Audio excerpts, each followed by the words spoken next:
Perfecto.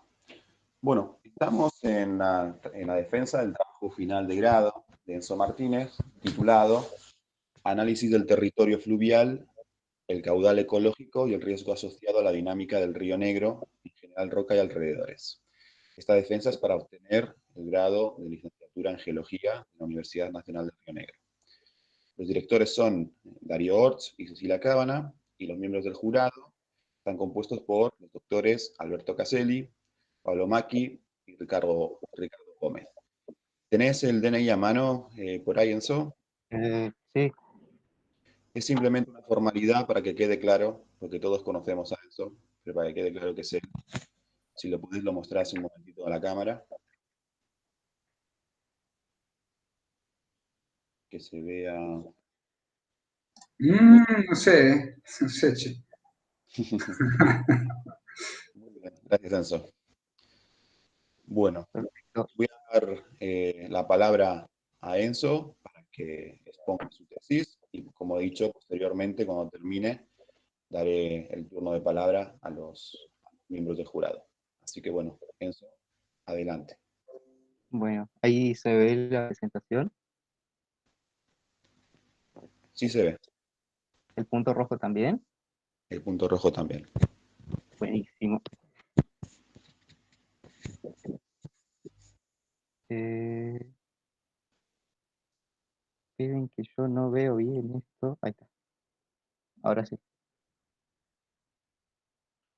Bueno, como dijo Ignacio, la tesis se titula Análisis del territorio fluvial, el caudal ecológico y el riesgo asociado a la dinámica del Río Negro en General Roca y los alrededores. Básicamente la tesis se diferencia en tres temas principales, que es el caudal ecológico, los cambios hidrogeomorfológicos debido a la presencia de las represas y el territorio fluvial, con otros temas que se le agregan, que es la teledetección de inundaciones, los cambios en la vegetación riparia y los cambios en la sinuosidad del río. Como para comenzar, bien, vamos a hacer un contexto del río. Bueno, el río Negro nace de la confluencia de lo que es el río Neuquén y el río Limay, atraviesa toda la provincia de Río Negro hasta su desembocadura sobre el mar argentino, cerca de El Cóndor. El Río Negro tiene una extensión aproximadamente de 237 kilómetros y tiene un caudal medio anual más o menos de 930 metros cúbicos por segundo, del cual 280 metros cúbicos por segundo le eroga al río Neuquén, mientras que el Limay 650. Se encuentra establecido por debajo de niveles superiores de la antigua planicie aluvial, compuesta por terrazas pleistocénicas de origen glasifluvial. Y un rasgo notable que tiene este río es la ausencia de afluentes naturales permanentes a lo largo de todo su trayecto. Por lo tanto, si descartamos el aporte que le hacen los acuíferos más las escasas lluvias que hay en toda la región, se puede llegar a pensar, digamos, que el agua que recorre todo el río es totalmente alóctona a la cuenca al río Negro, digamos. Todo viene de las cuencas superiores, o sea, la gran parte y la mayoría. Seguimos, bueno, después a partir de lo que es el siglo XX, con el avance de la población en la región, empezaron a haber mayor cantidad, empezaron a haber en realidad obras hídricas, eh, siendo la primera en 1916 el dique Ballester, el cual se generó para derivar crecidas hacia la cuenca Vidal, formando el lago Pellegrini y, y también para abastecer el regadío de sectores agrícolas de la región. Luego en 1972 se puso en marcha el dique Portezuelo Grande, que vemos en la imagen, la fotito. También el Chocón empezó a funcionar ese año. eh, Luego en el 74 dique Loma de la Lata.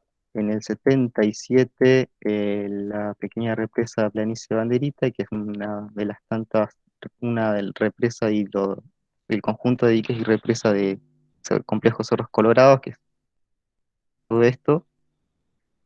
En el 79 el dique del Cañar, en el 83 el Arroyito, en el 84 Lícura, mientras que en los años 90 fue en el 93 Piedra del Águila y el último en el 99 la represa Pichipicunleufú.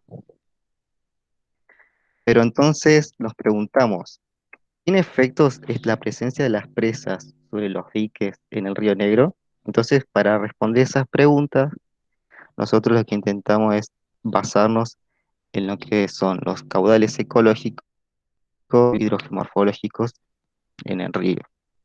Entonces, primero, caudales ecológicos. ¿Qué son? Bueno, rápidamente, los caudales ecológicos son un instrumento de gestión que permite acordar un manejo integrado y sostenido de los recursos hídricos para evitar la pérdida de distintas funciones ecológicas de los caudales. Básicamente, los caudales tienen muchas funciones ecológicas eh, que sirven para mejorar el hábitat de las especies que viven en el sistema fluvial y también para mejorar los bienes y servicios que los humanos obtenemos de ellos, así sea para la pesca, para el agua para tomar, para bañarnos en el río en el verano. Eh, y en la práctica, los caudales ecológicos lo que se busca hacer es que se parezcan lo más posible, en la mayor medida, a los caudales naturales que este tenía, ¿no es cierto? Entonces, si vemos los componentes del régimen hidrológico, por ejemplo, este es un hidrograma del Río Negro, tenemos, por ejemplo, y aquí vamos a observar distintas funciones ecológicas de estos patrones, ¿no es cierto? Bueno, el patrón estacional de caudales ordinarios mantiene la conectividad de los ecosistemas, sincroniza los patrones ambientales con la reproducción, migración de algunas especies, da buenas condiciones físico-químicas del agua y del sedimento, mientras que el régimen de avenidas e inundaciones controla la presencia y abundancia de especies, también como son grandes caudales, transporta gran cantidad de sedimentos y nutrientes y también le entrega buenas condiciones físicas, o sea, mejora las condiciones físicas del agua y el sedimento. Por último, el régimen de estiaje, que es cuando el río tiene, digamos, poco caudal, controla la presencia de algunas especies, elimina malezas acuáticas y también ah, todas las componentes hidrológicos mejoran las condiciones físico-químicas del agua y del sedimento. Pero entonces, ¿cómo calculamos este caudal ecológico? Bueno, básicamente hay un montón de métodos, hay autores que dicen que hay más de 200 métodos para calcular caudales ecológicos, los cuales algunos requieren años de estudio, otros muchos estudios multidisciplinarios, biológicos, ecológicos, geológicos, hidrológicos. Pero como es una tesis de grado y el tiempo es acotado, nos basamos en un método totalmente hidrológico, el cual es fácil de aplicar y nos da más o menos una cercanía, digamos, de cómo están los niveles de los caudales, aunque sea. El método utilizado fue el método Montana, desarrollado por Tenan en 1976, el cual es un método hidrológico, como dijimos, por tabla de criterios establecidos. Entonces, para aplicarlo se requieren al menos 10 años mensuales naturales y se calculan los caudales base de cada mes, o sea, dependiendo del periodo de si es periodo de avenida o si es periodo de estiaje. Em, para calcular los caudales utilizados en los años de 1922 a 1960. Sin embargo, no era totalmente natural porque ya existía el dique Ballester, como recordemos, se construyó en el 1916, pero bueno, es lo más natural que se puede conseguir, digamos, no conseguimos datos más viejos que esos, así que estamos ahí. Em, y bueno, los datos fueron proporcionados los datos hídricos fueron proporcionados por la base de datos hidrológica integrada de la Secretaría de Infraestructura y Política Hídrica, específicamente en la estación Aforo 1808 de Paso Córdoba. Y para analizar el caudal actual se tomaron los datos desde el 2008 al 2018, los caudales medios mensuales, ¿no es cierto? Bueno, como resultados obtuvimos este resultado en la línea azul punteadita, lo que se observa es los regímenes naturales del Río Negro en línea negra, los actuales, y los colores, esto lo que indica es el porcentaje, digamos, de la calidad de los caudales, según el estudio de Tennant, digamos, según el porcentaje que obtengan del caudal natural, le da un valor ahí, lo pondera. Y bueno, según esta ponderación, el caudal del Río Negro tiene un caudal de rango óptimo, sobresaliente y excelente. Sin embargo, en los caudales ecológicos no solamente nos basamos en estos rangos de valores con respecto al régimen natural, sino también a cómo se le parece, digamos, los regímenes al natural. Digamos, por ejemplo, en este caso, podemos observar que el régimen nival del Río Negro, que es el régimen nival, está totalmente desaparecido en la actualidad y apenas hay un relicto del régimen pluvial. Además, otra cosa que hay que observar es que durante los periodos de estiaje, el caudal del Río Negro es superior al natural. O sea, está muy estabilizado, muy controlado el caudal en la actualidad. O sea, se observan muy controlados. Y como dijimos antes, para tener un mejor ecológico se requieren estudios biológicos, mejores estudios, años, siempre y cuanto más se estudie, mejores resultados se van a tener. Eh, Seguimos, otra cosa que cambiaron las represas fue la recurrencia en las inundaciones. Por ejemplo, en la línea azul vemos la recurrencia con regulación, y sin regulación en la... Entonces, ¿qué observamos acá? Por ejemplo, con una recurrencia de una inundación de 40 años, naturalmente tendría que haber esperaría una inundación cercana a los 8.000 metros cúbicos por segundo, mientras que en la actualidad se espera una inundación de 3.000 metros cúbicos por segundo cada 40 años. O sea, es una diferencia bastante importante. Estos datos fueron sacados de un trabajo de John Guimare del 2007, y un comportamiento muy importante era que tenía un comportamiento muy repentino en cuanto a sus inundaciones. Por ejemplo, observamos a partir de los datos hídricos históricos que, por ejemplo, en junio de 1945, en un solo día, para que se den cuenta, en un solo día pasó el caudal de ser de 2.065 metros cúbicos a 4.045 metros cúbicos por segundo. O sea, aumentó el doble en un solo día a 4.000 metros cúbicos por segundo, lo que es comportamiento muy repentino, lo cual le daba ciertas características al río, ya que le daba una capacidad de arrastre y de transporte sedimentario muy importante, el cual impedía, por ejemplo, el crecimiento de la vegetación riparia en la costa, y, o sea, la vegetación riparia, y el avance de la población hacia la costa del río. Nadie iba a querer vivir en un río que podía aumentar el caudal el doble en un día, guardar tanto. En lo cual eso tenía un beneficio ecológico hacia el río, ya que la antropización, digamos, genera determinada contaminación, degradación al río. Una relación que se observó en el río fue, por ejemplo, la relación entre la bacteria Escherichia coli y los caudales. Lo que me inventé, que está muy bonito. Bueno, me inventé este gráfico. Primero acá lo que observamos es la concentración de Escherichia coli en el tiempo, desde el 2012 al 2019. Estas tres líneas lo que indica son tres estaciones de muestreo de la AI, que me olvidé de citarlo. La línea azul, estos datos son de la estación Apicar, la línea naranja la de Paso Córdoba, y la gris la de la pasarela acá en Allen.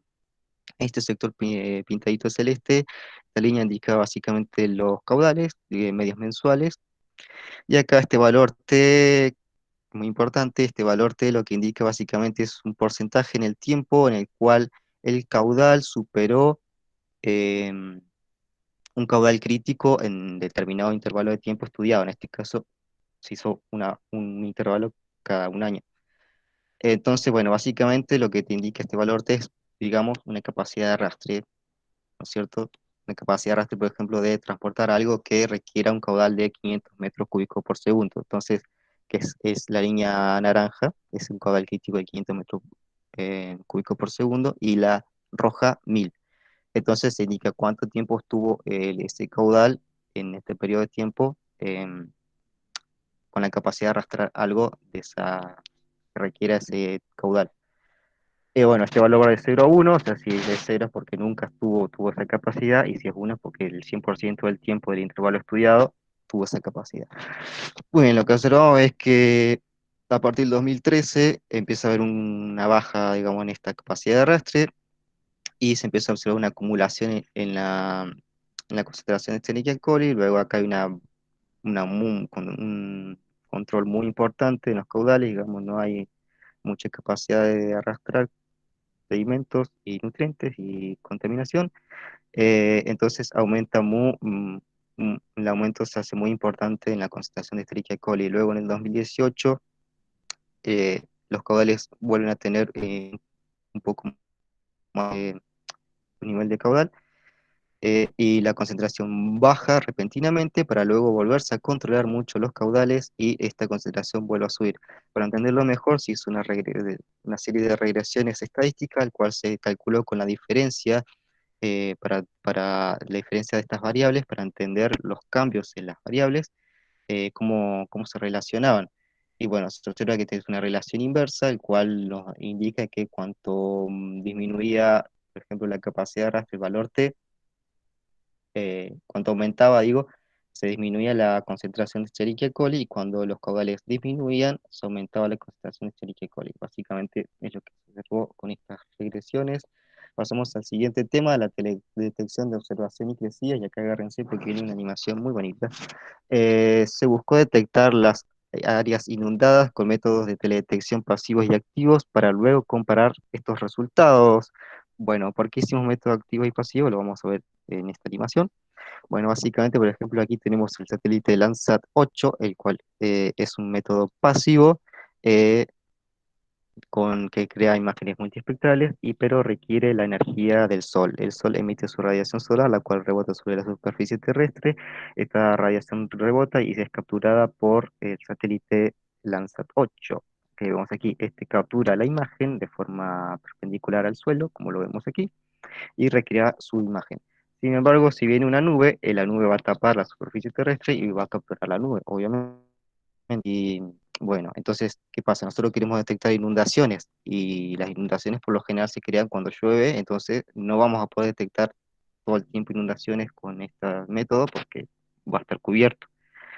Para eso nos viene a salvar, digamos, de alguna forma, el satélite Sentinel-1B.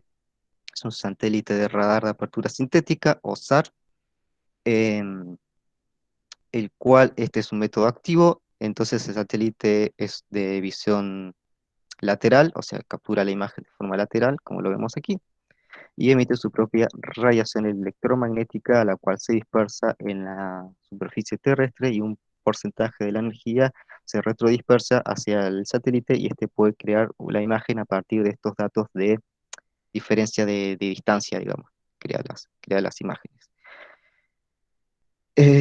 Y bueno, puede crear imágenes, y una característica importante es que si viene una nube, esta energía electromagnética que emite tiene la capacidad de atravesar distintos disturbios atmosféricos, como es nube, humo o algún otro. Eh, Muy bien, la inundación que se detectó fue la del año pasado, en julio, básicamente el 31 de julio. Hubo un aumento aproximadamente de 1.500 metros cúbicos por segundo. Este aumento en la erogación se debió básicamente a la necesidad de producción eléctrica. Entonces no había nubes, y nos permitió detectarlo tanto con el método multiespectral, o sea, con el pasivo, como por el activo, que es el SAR. Y luego cotejar qué tal detecta el método activo, es lo que nos interesaba. Bueno, cabe destacar que en el método multiespectral, para obtener una resolución de 15 por 15, se le aplicó un método de pan-shapering más con la corrección atmosférica, y el, el SAR. Para la imagen de radar se utilizó el producto Sentinel-1B, básicamente el GRD, el Ground Range Detection, con paso descendente y, y polarizaciones duales, vertical-vertical y vertical-horizontal. ¿Qué quiere decir que, o sea, nos entregaba este producto, nos entregaba dos imágenes con dos polarizaciones. La vertical-vertical quiere decir que es la radiación electromagnética y se recibe verticalmente, y quiere decir que el satélite lo envía verticalmente y lo recibe horizontalmente la señal electrodispersada. Bueno, acá la detección de crecidas con imágenes multiplicables, ¿cómo se realizó? Bueno, acá tenemos una imagen de el río sin la inundación, previo a la inundación, y acá tenemos con la inundación. Y se puede ver, tic, tic, tic, qué lindo, cómo aumentó el caudal, se ve muy bonito. Entonces, tenemos que estas dos imágenes, a estas dos imágenes se le aplicó un índice de humedad para detectar, para diferenciar, digamos, la superficie acuosa de la terrestre, con un método con el índice NDWI, que se aplica con la banda visible verde, menos la infrarroja cercana. Y se observa, después estas imágenes rasters se restan, y el resultado de ese raster se le aplicó un método de umbralización para poder detectar el sector inundado, que aquí lo tenemos en rojo, qué lindo, en rojo. Entonces nos detecta las zonas donde no había agua en esta imagen, y aquí sí. Mientras que para detectar las crecidas con el método de radar, como dijimos, tenemos una imagen polarizada vertical-horizontal y bipolarización vertical-vertical. Lo que observamos fue que la vertical-vertical tiene un contraste de retrodispersión, un mayor contraste de retrodispersión entre las superficies acuosas y terrestres, por lo tanto nos permite detectar de una mejor manera estas diferencias, que es lo que a nosotros nos interesa saber. Y esto, por ejemplo, también se observa en la presencia de este ruido, digamos, esta detección en las zonas terrestres. Acá hay mucho y acá hay poco, perdón, y acá hay mucho ruido. Mucha detección que no queremos, digamos. Ay, tengo frío. Bueno, acá tenemos las dos imágenes de radar. El anterior, en esta imagen es la previa a la inundación, esta es esta durante la inundación. Fin, estas imágenes rasters las restamos, hicimos una resta, y acá tenemos la imagen de la resta, y esta resta le aplicamos una umbralización y detectamos el agua inundada. Perfecto. Luego esto se comparó, y en la comparación podemos observar, por ejemplo, en lo pintadito con lo coloreado con rojo, es la detección con el método Landsat 8, el método pasivo, mientras que el método activo con Sentinel-1B se pintó con verde. Y bueno, lo que se observa es, por ejemplo, que el método con el Sentinel-1B es un método que detecta, digamos, un poquito menos que el Landsat 8, sobre todo en las orillas se puede ver que no detecta tan bien, pero sí es un buen método para detectar en caso de que haya nubes. O sea, antes que nada, vale, detecta muy, muy, muy bien, digamos, en realidad.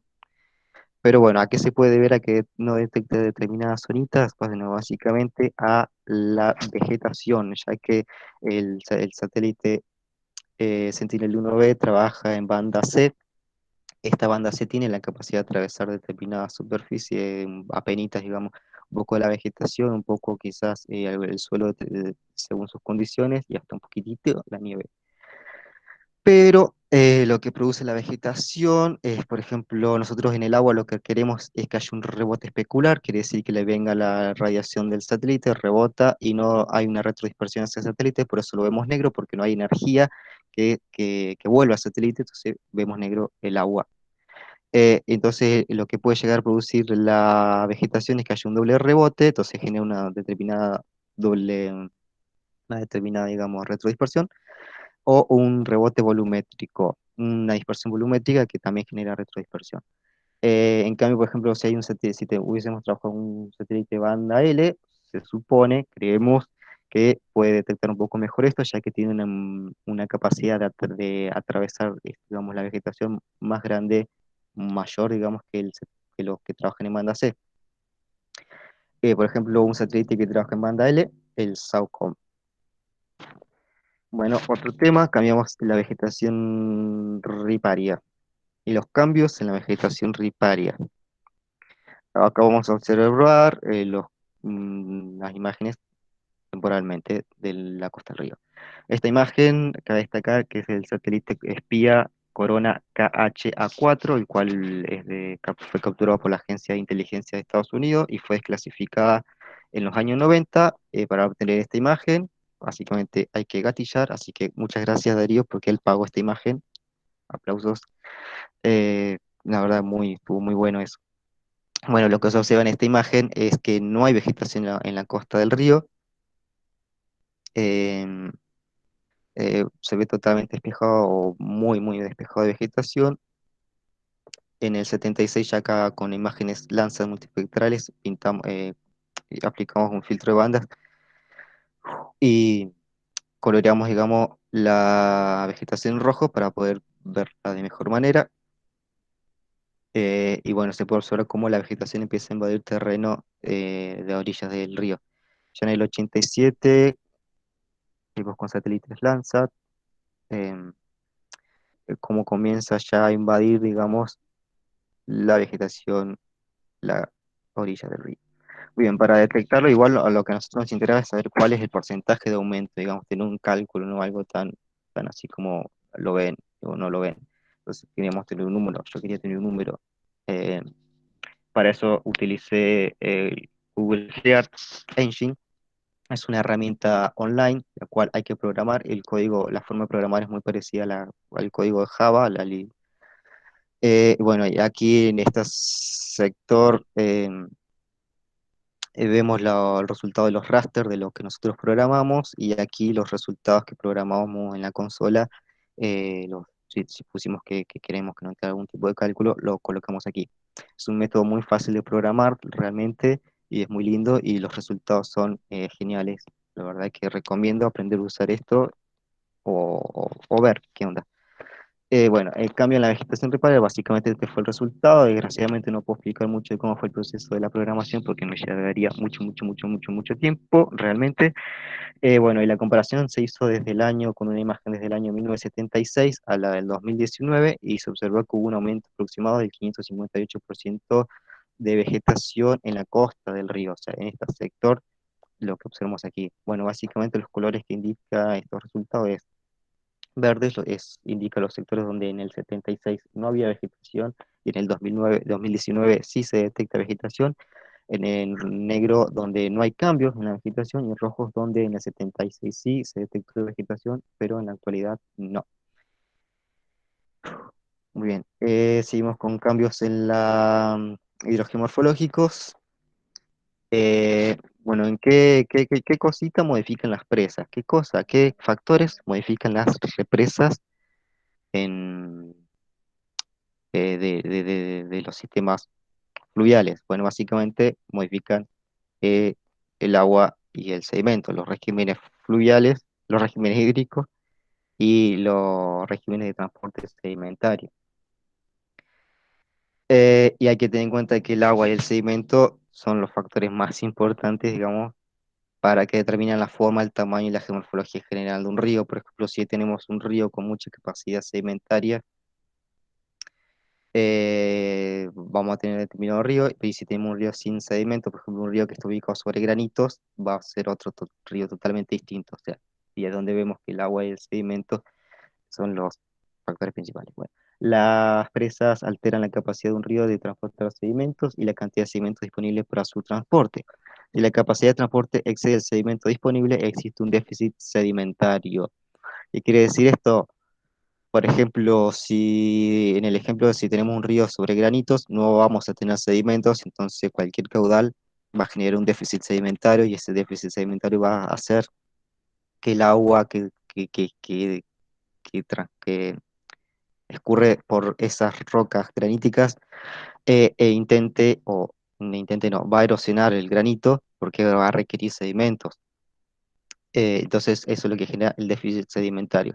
En cambio, si la capacidad de transporte es menor al sedimento disponible, el río puede experimentar una acumulación sedimentaria. Entonces, en este caso, se generarían acumulaciones sedimentarias como mayores islas y barras. Uh, uh, Muy bien. Parámetros hidrogeomorfológicos. Las respuestas hidrogeomorfológicas río abajo estará relacionada a la medida en que el flujo y el flujo geomorfológicamente efectivo sea alterado. ¿Eso qué quiere decir? Que básicamente cuanto más una represa altere el flujo de los caudales, más, más se va más alteraciones va a generar en la geomorfología del río.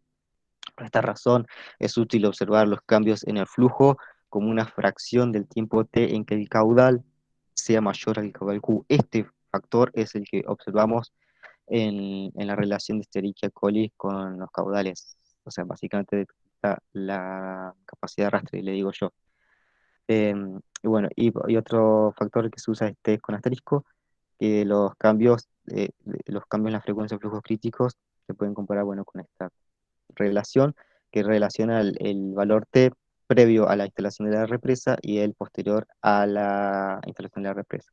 Por lo general, el valor de este T con asterisco va a ser igual o menor a 1. ¿Por qué? Porque T previo a la represa siempre va a ser igual o superior al posterior, porque las represas van a, por lo general, suprimen los picos de los caudales, y bueno, entonces, bueno, esto siempre va a ser igual o menor a 1. Y, bueno, las presas capturan teóricamente todos los sedimentos aportados río arriba.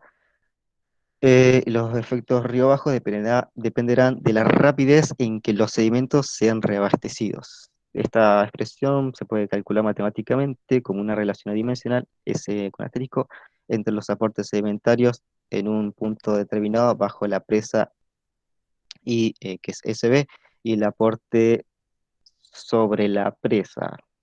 Ujú, ujú. Muy bien, ¿esto qué quiere decir? Por ejemplo, si queremos detectar S con asterisco inmediatamente debajo de la presa, ¿qué quiere decir? SB va a ser cero, porque teóricamente captura todos los sedimentos. Entonces S va a valer cero. Y a medida que vayamos alejando de la presa y que empiece a haber aporte sedimentario, SB va a aumentar, entonces este valor de S va a aumentar también. Entonces nosotros, ¿qué observamos en el río? ¿Qué observamos?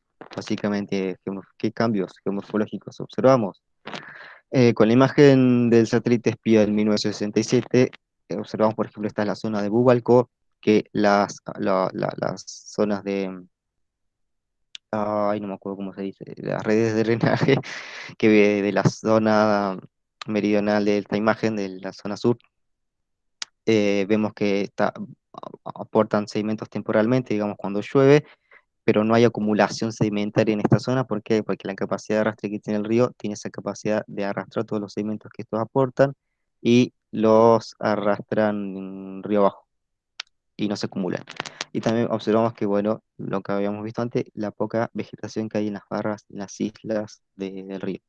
En el 87, ya con una imagen en Landsat, vemos que ya en estas redes de drenaje empiezan a haber unas acumulaciones, una serie de abanicos aluviales y la generación de algunas barras y bueno, un poco más de vegetación.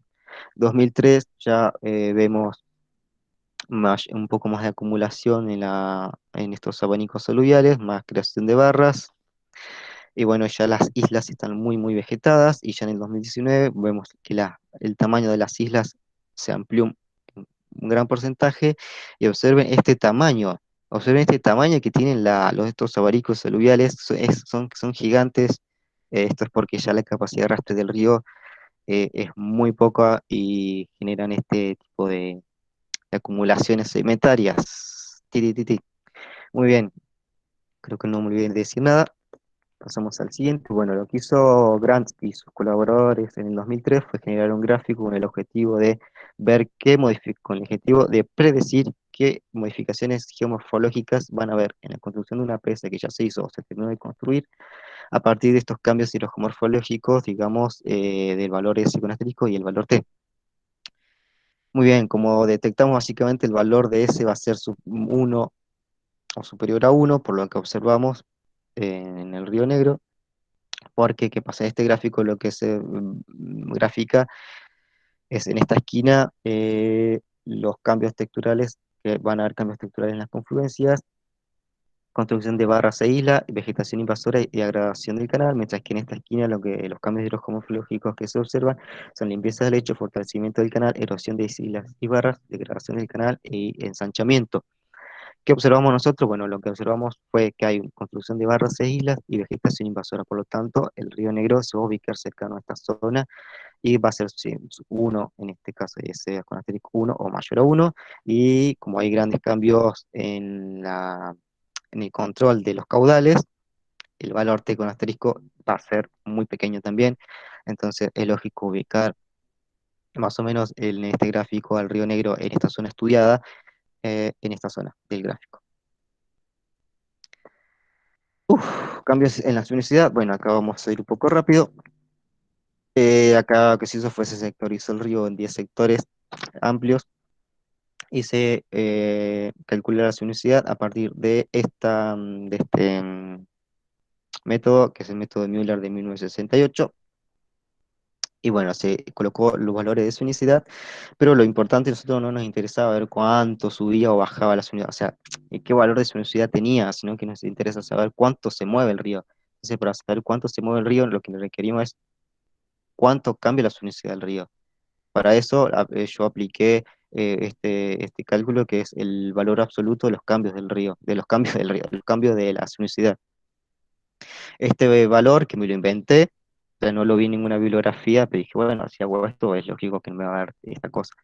Y bueno, y lo que observamos acá es, si los valores son altos, es que es un cambio alto en la sinuosidad, si los valores son bajos, quiere decir que los que hay un estancamiento, digamos. Y bueno, lo que vemos es algunos ciclos y en muchos sectores, digamos, en los últimos años, una pérdida de movimiento, ¿no es cierto? Pero para verlo mejor, lo que hicimos fue hacer una sumatoria por cada año de estas diferencias de movimiento, de cambios en la sinuosidad. Y bueno, lo que observamos acá,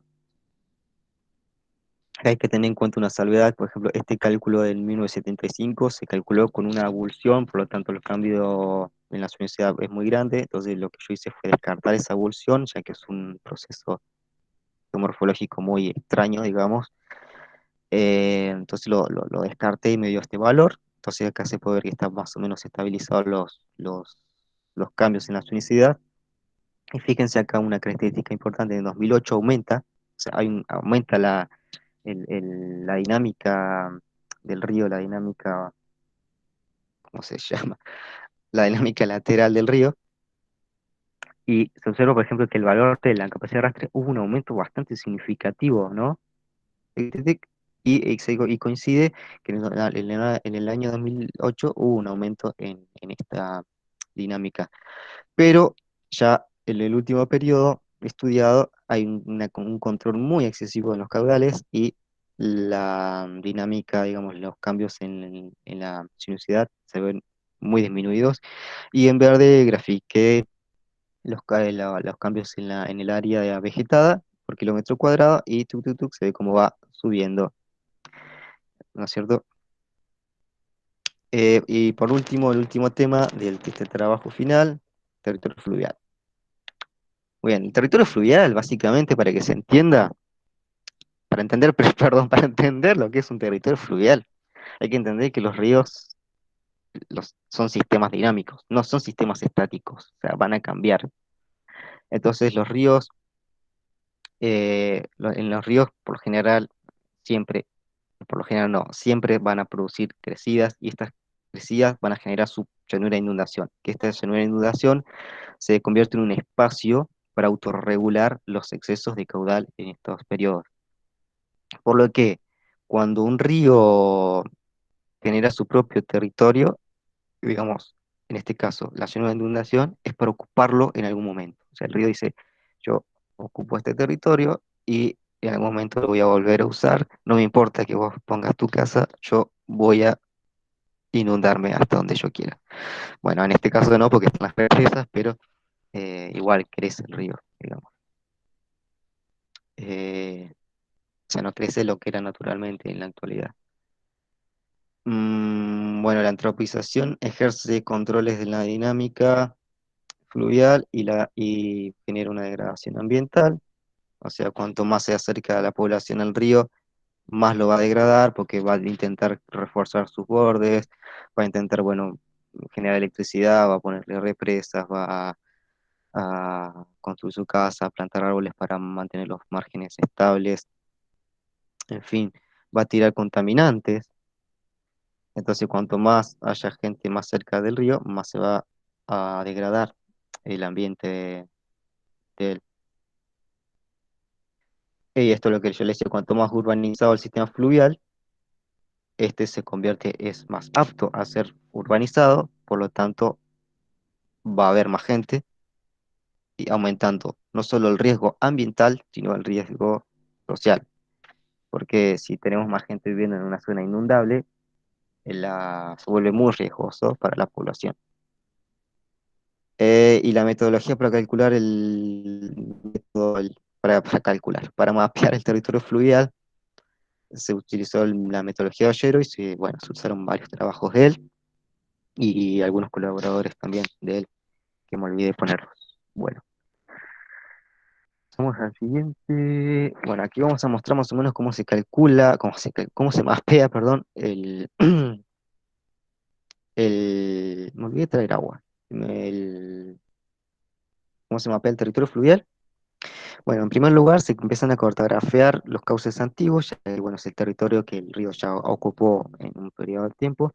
Lo ideal, según Aullero, es tener los cauces antiguos con un periodo de 100 años para atrás. Nosotros no lo tenemos, pero lo tenemos desde el año 1967 gracias a la imagen del satélite espía.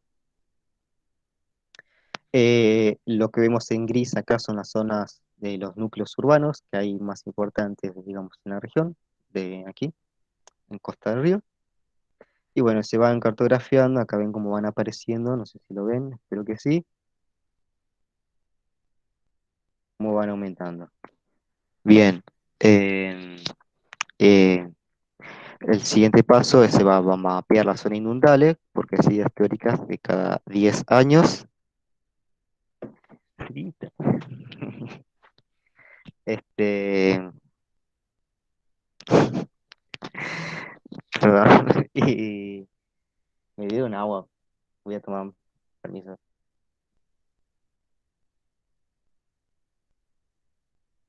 Ah, la verdad, pico.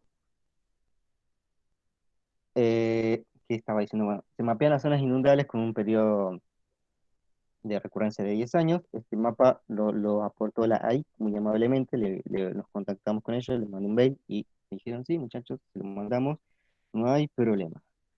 Y aquí lo mapeamos. Se marcan los espacios sobre la dinámica lateral del cauce de los espacios, digamos que se espera que erosione el río, no sé si escribí ahí, eh, que se espera que erosione el río en el futuro próximo. Acá lo vemos pintadito en rojo.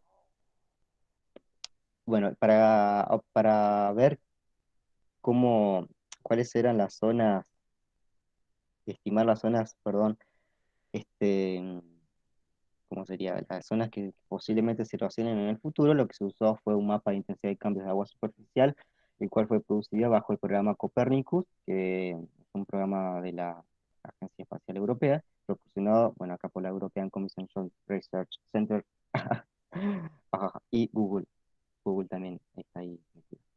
Bien, lo que genera el programa Copernicus fue esta imagen, que bueno, en negro vemos, en negro nos muestra la zona del río, la zona de agua superficial que no sufre cambios, en verde la zona donde había agua, en verde perdón, donde no había agua y donde hay agua, empieza a haber agua en la actualidad, y en rojo donde había, no, donde había, perdón, donde sí había agua antes y ahora no hay agua superficial en esa zona.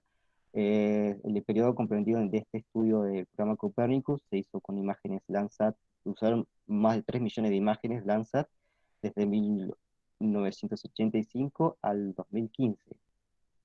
Entonces lo que nosotros observamos es dónde el agua está yendo en la actualidad. Entonces decimos, bueno, si el agua en la actualidad está yendo para este sector, lo más probable es que siga yendo para este sector. y lo mapeamos como zona más peligrosa a erosionar, más probable que se erosione en la proximidad. Eh, seguimos, que no caiga. Muy bien, se cartografía el corredor ribereño, junto con los meandros abandonados con bosques de ribera desconectados del corredor actual. No se ve muy bien, pero créanme que lo mapeé. Eh, Se define el territorio fluvial ideal sin restricciones humanas, por el uso humano. Acá lo que se mapea es básicamente la envolvente de todo lo que acabamos de mapear, lo vamos a observar en color amarillo. Entonces, este sería el territorio fluvial ideal, digamos, el territorio que habría que cuidar de que la población no siga invadiendo. Pero posteriormente se define el territorio fluvial real, digamos, el que se, ¿cómo se dice? Bueno, el que se pretende utilizar, ya que se dejan afuera los núcleos poblacionales más importantes y las carreteras más importantes de la región. Aquí lo vemos en naranja y son las zonas que están dentro de este sector naranja con puntitos naranjas. Eh, la verdad esto me llevó mucho tiempo, ojalá que lo valoren. No es mentira. Bien, acá ven el resultado permite de este mapeo. Como visto, acá vamos a hacer un poco de zoom, donde ven cómo dejé, digamos, fuera del territorio fluvial la zona de los puentes que conectan estos núcleos poblacionales con el barrio Mosconi, la zona de barrio Paso Córdoba, el autódromo, barrio privado Las Caletas. En fin. Son ya sectores muy consolidados y que, bueno, no se puede echar a la gente. Y las conclusiones, en algún momento tenía que terminar. Las alteraciones producidas por las presas en los caudales del Río Negro han deteriorado su dinámica ecológica y geomorfológica. Eso es lo que observamos. O sea, el control y la estabilización de los caudales estimula la acumulación de contaminantes de agua del río. Sin embargo, acá hay que hacer una salvedad, no es recomendable la utilización de caudales de dilución. ¿Qué quiere decir esto? Que no es que yo te digo, bueno muchachos, empecemos a aumentar el caudal para que no haya tanto contaminante en el río, porque ¿qué va a pasar? Es como decir, aumentemos el caudal para poder tirar más contaminantes en el río, y no es el objetivo. El objetivo, en realidad, de caudales ecológicos no se responsabiliza, el uso de caudales ecológicos no se responsabiliza de los contaminantes que el humano tira al río, sino que siempre va a ser mejor usar ¿cómo se dice? Va a ser siempre mejor evitar tirar contaminantes que empezar a aumentar el caudal solo para tener agua más limpia, sin contaminación. O sea, bueno, se observó la estabilización de la dinámica lateral debido a la reducción de la capacidad de transporte sedimentario y de arrastre de los caudales. Se observó que hubo un aumento en la vegetación riparia, o sea, vegetación riparia invasora. Y por último, claramente, claro que sí, se va a recomendar la implementación de caudales ecológicos y territorio fluvial en el río. Siempre se va a recomendar eso porque tiene beneficios psicológicos y sociales muy importantes, ya que, bueno, es importante.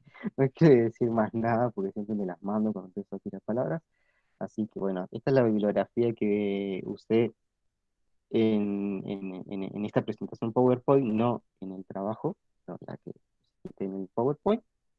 Y bueno, muchas gracias. No sé si están escuchando. Muchas gracias. Pienso.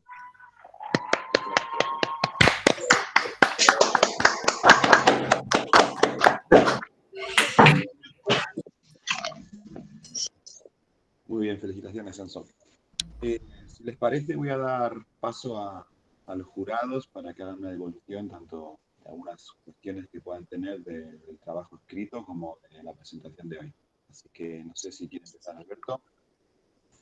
Bueno, Enzo, te felicito porque, bueno, me pareció un trabajo muy interesante, muy bueno, donde aplicaste un montón de técnicas con sensores remotos INSAR, con una gran cantidad de imágenes. Muy buena esa imagen previa a la inundación, a las represas, porque creo que eso fue fundamental. Y aparte la aplicación de todos esos parámetros, ¿no? Por lo menos me pareció como algo muy interesante para analizar justamente esto de la dinámica del río y qué pasó a partir de la construcción de las represas, ¿no? Bueno, pareció un muy buen trabajo, te felicito, felicito a los directores. Y bueno, realmente no tengo, muy buena la exposición, así que no tengo ahí preguntas para hacerte. Bueno, muchas gracias. Y me olvidaba de agradecer, bueno, al jurado que me corrigió la tesis, estuvo muy bien las correcciones, a Ignacio también por gestionar todas estas correcciones, a mis directores, Darío y a Ceci, la verdad que estuvo muy lindo lo que me dijeron. A Darío, mucho agradecimiento también porque me dio mucha libertad en el trabajo, la verdad es que yo iba con metodologías que me las inventaba, muchas metodologías son inventadas, mías. Por ejemplo, algo de esos cálculos de sismicidad, no sé, las inventé y él nunca me dijo, no hagas eso, así que estuvo muy bueno. Gracias. Ricardo, ¿quieres seguir vos? Dale, sigo yo. Bueno, primero felicitarlo a Enzo porque, bueno, la verdad es que tanto el trabajo como la exposición muy buena. Yo he aprendido un montón, ustedes saben que soy más de la cinematografía, estratigrafía, y bueno, he aprendido muchísimo, así que está muy bueno, muy aplicado, un tema novedoso y que sin dudas que hay que desarrollar más. Yo me acuerdo con eso, cuando empezó con esto hace un tiempo, me mostraba algunos modelos, algunas ideas que tenía y yo notaba la emoción que tenía con eso, así que eso es lo que te llevó a hacer un muy buen trabajo, eso sí que te felicito. Y seguí con esa emoción, que es lo que te va a permitir también hacer el doctorado, así que eso no lo perdás. Y bueno, felicitar también a los directores, porque se nota también una muy buena orientación por parte de ellos, el trabajo está muy bien escrito, la exposición también es muy buena, así que felicitarlos. Y nada, yo motivarte a que esto lo presentes más que nada por ahí en Aguas Rionegrinas o en algunos organismos, porque está bueno que esos datos queden, ¿no? En algún lugar y que también se pueda seguir con esa línea de aquí en adelante, ¿no? Algo que dijiste vos en la conclusión que es muy interesante es no solamente aumentar los caudales, sino porque eso va a generar más contaminación también, porque van a empezar a contaminar más porque hay más caudal, sino el hecho es de poder controlar la contaminación a gran escala y a pequeña escala con algunas cosas que hacemos como seres humanos nosotros en el río que falta más concientización, ¿no? Pero bueno, nada, eso muchísimo, te agradezco, estuvo muy bueno. Gracias. Sí, eso es lo que decías también de que hay que seguir estudiando. Por ejemplo, a mí lo que me faltó estudiar, por una cuestión de que, bueno, ya habíamos hecho muchas metodologías también. Por ejemplo, las texturas del río, hubiese sido muy interesante hacer un relevamiento de las texturas. Hubiese traído datos importantes, sobre todo para cotejar, por ejemplo, en 5 años y ver cómo cambió esas texturas, si está habiendo una gradación o algún otro tipo de cambio geomorfológico en el cauce del río. La verdad que no encontré nada con respecto a las texturas eh, de acá del Río Negro. Muy bien. Bueno, Enzo, felicitaciones por tu trabajo, también felicitaciones a tus directores, a Darío y a Cecilia. Realmente me gustó mucho tu tesis, porque tocabas muchos aspectos. En un momento, después de que ya había enviado el dictamen, me quedé pensando y dije, quizás tendría que también que haberte sugerido por ahí modificar un poco el título, porque todo tu tesis se enmarca en los efectos de la regulación del flujo, ¿no? Sintetiza todo lo que hiciste, los efectos que tiene la regulación de flujo y formas de encarar, incluso hasta de predecir, aunque ya está hecho, de hacer un recorrido hacia atrás, como hiciste con la reconstrucción de imágenes, de los efectos que tuvo la reconstrucción de las represas y la regulación de los caudales en el Río Negro. Me gustó que le hayas dado más robustez a tu trabajo respecto a la relación que habías encontrado de caudal y Escherichia coli. Eso me pareció que estuvo muy bueno. Después, bueno, te quería preguntar, es cierto que en tu modelación con los caudales ecológicos se ve que claramente seguirían los patrones naturales que tendrían el régimen de caudales del Río Negro, a diferencia de cuál es el régimen actual, que está totalmente regulado y muy alejado de ese patrón de oscilación natural. Ahora, ¿vos creés que ese caudal ecológico modificaría algunos aspectos geomorfológicos, por ejemplo, que tiene hoy el río con este tipo de regulación, o ya eso sería, porque a su vez este caudal ecológico es un caudal mínimo, ¿no? Que quizás tampoco ciertos procesos garantizaría, ¿no? Como para hacer modificaciones geomorfológicas al río. Por eso te quería preguntar. Y una cosa interesante que yo observé, por ejemplo, o sea, lo que hay que observar en cuanto a los cambios geomorfológicos es básicamente qué tanto se modifica los regímenes hidrogeomorfológicamente, digamos, activos. ¿Eso qué quiere decir? Que básicamente habría que ver, algo que también se me había ocurrido en algún momento, era ver qué caudales arrastraban determinado tipo de sedimentos. Y bueno, y entonces eso es lo que nos iba a permitir. Entonces nos iba a permitir decir, bueno, tal caudales para arriba van a empezar a generar cambios hidrogeomorfológicos, entonces van a empezar a arrastrar esta acumulación de sedimentos que estamos observando. Y algo muy interesante que observé en un gráfico, a ver si lo puedo ver, me va a convenir sacar esto. Que bueno, una de las cosas que observé fue que en el 2008, se me tiró la computadora, no, es ahí. En el 2008, ¿en dónde está? Aquí, no, acá no era. Acá. Por ejemplo, acá lo que, bueno, que los caudales que hubo acá en el 2008, pero en el 2008, tuvieron la capacidad de reactivar esta dinámica lateral del río, o sea, y no eran caudales grandes, no hubo caudales importantes, digamos, de, no sé, 2000 metros cúbicos por segundo, una cosa así. Si no recuerdo mal, creo que hubo 1200, una cosa así. Bueno, acá, bueno, por ejemplo, este valor T está calculado con valores críticos de 1200, y acá vemos que hubo caudales donde aumentó bastante. eh, y, y nada, o sea, como que estos caudales superiores ya, o sea, yo con lo que quiero decir es que con caudales de 1200 o 1500, que haya una vez, 2 veces al año, digamos, en determinados periodos, ya observamos que modifica un poco la dinámica lateral. Pero para entenderlo mejor, habría que ir y observar las rocas en el río y ver eh, cómo se arrastran, digamos, cuál es la capacidad de arrastre de los caudales, porque el caudal, digamos, no define el transporte sedimentario. Claro.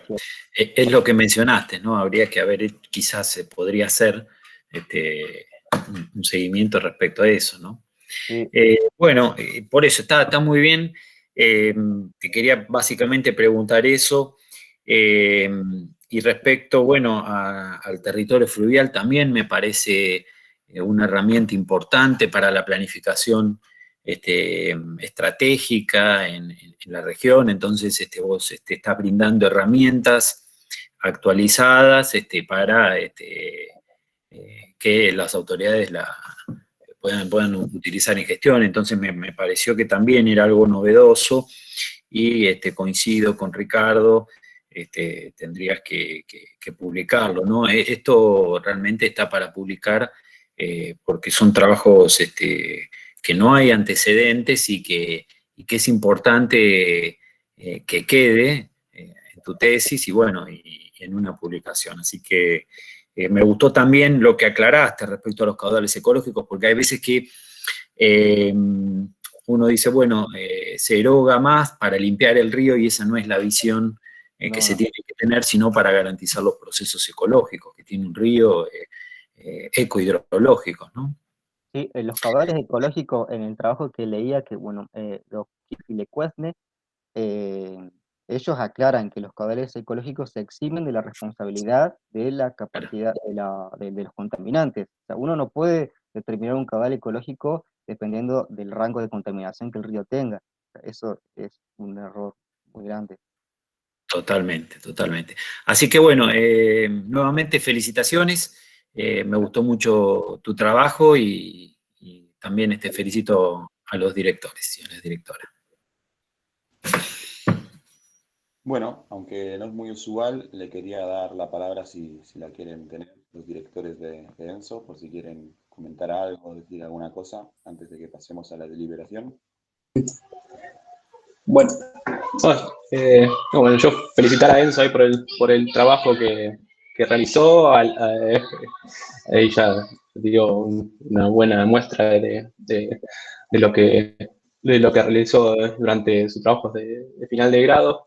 Agradecerle muchísimo a los jurados ahí por las devoluciones, por las correcciones que le hicieron ahí, que ayudaron ahí a encaminar ahí y resolver algunas cuestiones quizás técnicas que le faltaban al trabajo. Quedó muy bueno el trabajo. Y bueno, con Cecilia, creo que también hicimos una especie de trabajo ahí de delimitar un territorio en el cual Enzo ahí desarrolle su creatividad y bueno, ya ahí se ve el resultado de la creatividad y la curiosidad de Enzo, ¿no? La verdad es que sí, me han dejado hacer lo que quería. No creo que haya sido así, ¿no? Te tuvimos que encaminar bastante, Sí, me delimitar ahí controlaron.